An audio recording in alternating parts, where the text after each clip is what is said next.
I've got the power!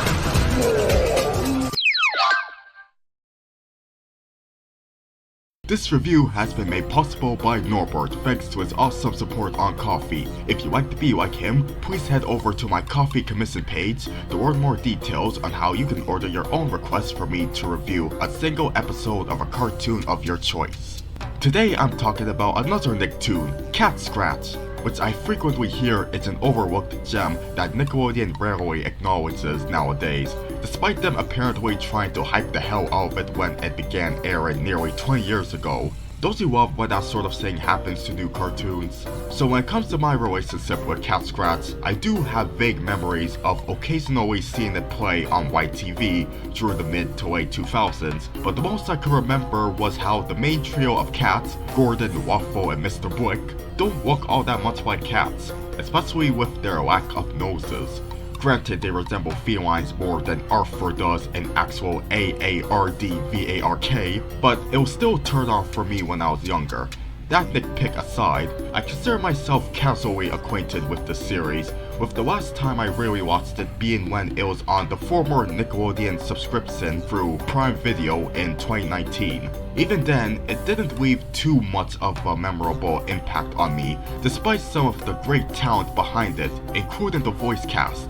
But after watching this particular episode from Catscratch's single season, I was reminded why many people who either remembered the show when it was still fresh, or rediscovered it long after it got cancelled, argued that it deserved so much better treatment from Nick. This episode, Charge, is about Mr. Blik, the black cat who I'm just realizing kinda looks like Nurgle from Billy and Mandy, on top of having the same voice as Jack-o'-lantern, excitedly walking out of a superhero movie and gaining some superpowers of his own after he does the ambitious stunt of speedily sliding down a giant slide at the park.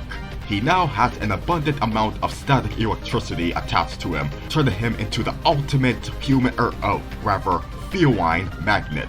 Naturally, considering the type of self-absorbed character he is, Mr. Blik totally loves his newly found powers. Well, at first he does. After stealing quarters and making a giant monster out of root beer cans, Static Sock over here eventually grows more frustrated with his magnetic abilities, as random stuff keeps clinging onto him with little warning. So Gordon and Waffle do all they can to help him sober up after getting drunk with this ever-growing power.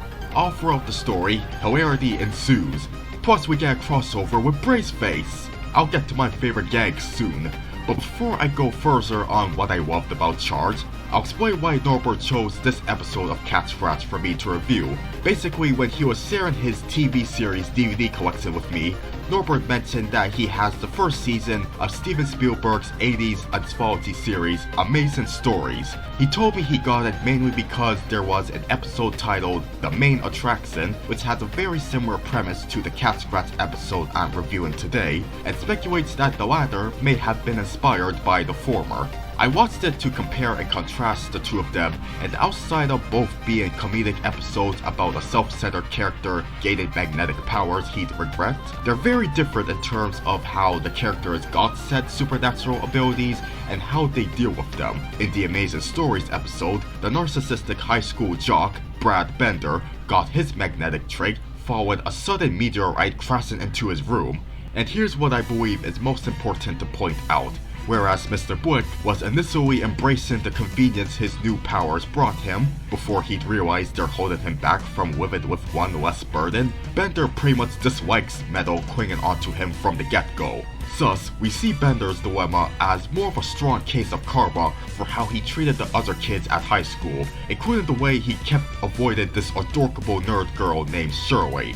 Mr. Blik's situation could also be considered karmic, given the nature of his character throughout the Catscratch series and how he acts like a jerk towards his brothers, as well as their butler, Hovis. However, in the moments leading up to him getting his static powers in this particular episode, Mr. Blik didn't really do anything too rotten that's comparable to Bender's bullying. All he did was simply boast about how great he was, imagining himself as a superhero, and having a bite more than he could chew mentality as he decides to go down the long slide instead of the baby one. So whether the similarities between Charge and the main attraction were intentional or coincidental is still up for speculation, but what I could confirm is the making of this review marked my first time watching an Amazing Stories episode that wasn't Brad Bird's Family Dog. Oh, speaking of whom, look, there's Mr. Incredible himself playing a scientist on screen! Anyhow, we'll focus on Catscratch's take on this type of story for the remainder of this video. Once again, I'm reviewing this episode from the perspective of someone with minimal personal connections with this show. Although I know I played several episodes of it, I barely remember what happened in them. However, when I watched Charge for this review, I have been reminded why so many people find Catscratch to be criminally underrated. This truly is a funny cartoon, man.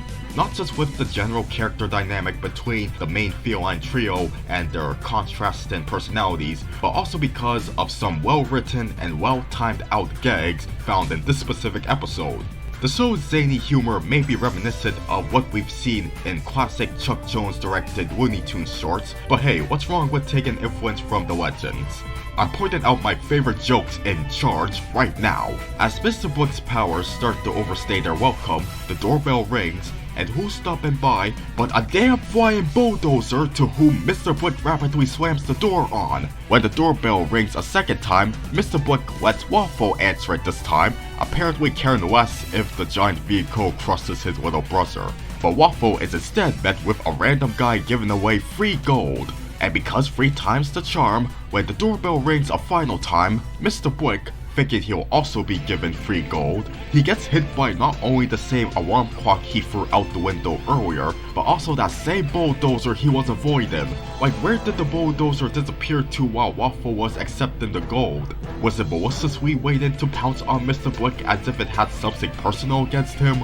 It defies reasonable logic, but it works very well for the purpose of comedy. I can see this type of gag be done with Daffy Duck and Bugs Bunny instead of Mr. Blik and Waterfall, and it worked just about the same. Hell, the 2 pairs of characters even have similar color palettes to one another. Moving on to my other favorite joke in this episode, it occurs near the end as the 3 cats figure out a final solution to getting rid of Mr. Blik's static. You know that type of joke where a character comes up with an idea, then another character scoffs it off, only to come up with the exact same idea and take undeserving credit for it? We've seen it in the original Duck Dodger short, as well as in The Lion King. Now, this is Catscratch's spin on such an old gag. Well, I'm not a scientist, but if going down the slide made Mr. Blik all staticky, maybe going up the slide would make him okay again. Hey, if going down the slide made me all staticky, maybe going up the slide would make me okay again. Hey, didn't Gordon just say that? So if I had to pick a favorite out of the 3, I would probably go with Waterfall, because I generally enjoy dim-witted characters like him who are often innocent with their slow minds. You know, the Catscratch trio are basically Ed, Edd, and Eddy as cats when you think about it, so Waterfall is the Ed of the group, only less dumb. I also love the naive falsetto that Kevin McDonald brings to the character through his voice performance. Even looking at Waterfall's goofy design makes me agree that it was the right choice to have the voice of Quickly from Lilo and Stitch come out of him. Obviously, the other main voice actors enhance the show's entertainment value and character personalities too. I love Rob Paulsen's fake Scottish accent for Gordon, and Wayne Knight sounds like he's on a thrill ride playing Mr. Blik, as the black cat is messing around with the power. Speaking of the power, after some trial and error, we've arrived at the final solution to removing it from Mr. Blik. With the help of old Braceface here, he takes a long backwards ride up the slide, but not without attracting many large objects from various areas in the process, from boats and construction vehicles to national landmarks like the Eiffel Tower and the Statue of Liberty.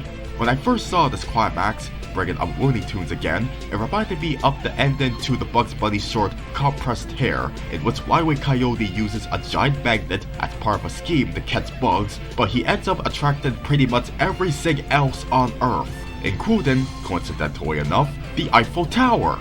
Also in that cartoon, there's a gag involving a hit in the face with a mailbox, similar to what Mr. Blik went through, only without any exposed organs. It's one of the less iconic Looney Tunes shorts, as many of the ones from the 1960s tend to be, but who knows, it may have been a possible influence on this Catscratch episode too. So, this solution proved to be successful. but you know how cartoons love their "here we go again" endings. After a brief cheer, Mr. Blik mistakenly goes down the slide again, regains his static, and the three cats get completely trapped in between all the stuff Mr. Blik attracted. And so, what more can I say as we get close to wrapping up this Catscratch episode review? Well, like I mentioned earlier, this one story was enough to make me remember why this mostly obscure Nicktoon has the decent cult following it has. Charge is a funny display of Mr. Blik's egomanical personality at work, as he's given godlike powers that create the illusion of invincibility. He wants us to believe that he's more powerful than Peter Griffin in his pajamas, or the stuffed bunny rabbit from the stop-motion short I remember watching on Moviola. Shout out to the fellow Canadians who remember that TV channel. But alas, such convenience had to backfire on him pretty quickly. I know I've been comparing this episode's sense of humor, and to a lesser extent Catscratch as a whole, to Looney Tunes throughout this review, but there are signs of SpongeBob DNA in the show's genes too, and not just in the humor might I add. Creator Doug TenNapel may have his own recognizable bendy style as a video game designer and comic artist, but when the Nickelodeon animation team took his characters to translate them from his Underground Gear comic to something more appealing and streamlined for cartoon production, they bear some resemblance to the big-eyed fist citizens of Bikini Bottom, or even Patrick Star.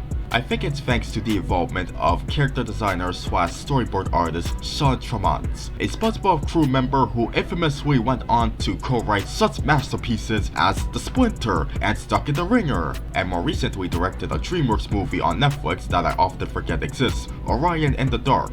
Based on the credits for this one Catscratch image found in the Not Just Cartoons Nicktoons book, I can safely assume he's the guy responsible for fixing up Doug TenNapel's style for this animated series. Oh, and let's not forget when I mentioned at the beginning how Nickelodeon seemed confident in promoting Catscratch as the next SpongeBob early on, before neglecting poor Gordon, Waffle, and Mr. Blik for not meeting the exact same numbers as the little square dude. But hey, at least these three cats are more fondly remembered than the other 2005 Nicktoon that wasn't Avatar, the X's. Though give that one credit for having a vibrant art style going for it.